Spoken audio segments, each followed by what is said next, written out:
Bonjour, bonsoir. Nous vous saluons au nom précieux de notre Seigneur et Sauveur Jésus-Christ et vous souhaitons la bienvenue sur Jésus-Christ, le seul dominateur, une autre chaîne d'évangélisation.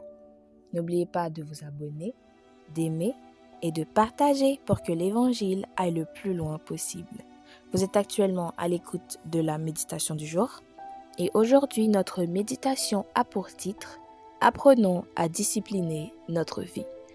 Apprenons à discipliner notre vie. Romains chapitre 12 au verset 12 nous dit « Soyez joyeux à cause de votre espérance.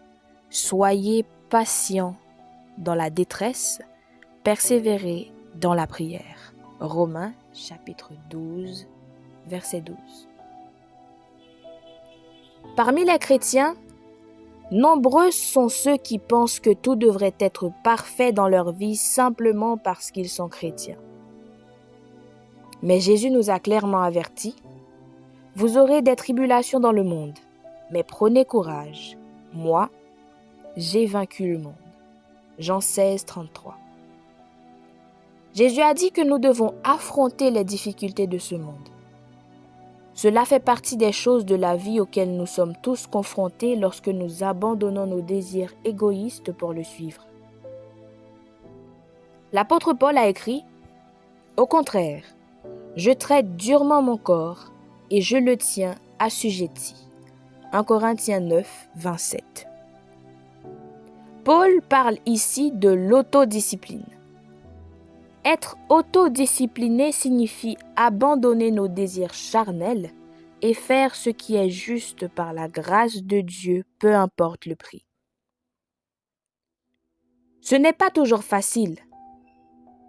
Mourir à soi-même fait inévitablement souffrir. Mais souvenez-vous, face à la souffrance, l'espoir est toujours présent parce que Christ a vaincu le monde. Paul l'a dit, nous pouvons être joyeux à cause de notre espérance, être patients dans la détresse et persévérants dans la prière. Notre verset à mémoriser aujourd'hui est Philippiens chapitre 1er, verset 27. Seulement, conduisez-vous d'une manière digne de l'évangile de Christ, afin que soit que je vienne vous voir, soit que je reste absent, j'entende dire de vous que vous demeurez ferme dans un même esprit, combattant d'une même âme pour la foi de l'Évangile. Philippiens 1er, verset 27. Philippiens 1er, verset 27. Seulement, conduisez-vous d'une manière digne de l'Évangile de Christ, afin que soit que je vienne vous voir, soit que je reste absent, j'entende dire de vous que vous demeurez ferme dans un même esprit, combattant d'une même âme pour la foi de l'Évangile. Philippiens 1er, verset 27. Bonne méditation et que le Seigneur vous bénisse.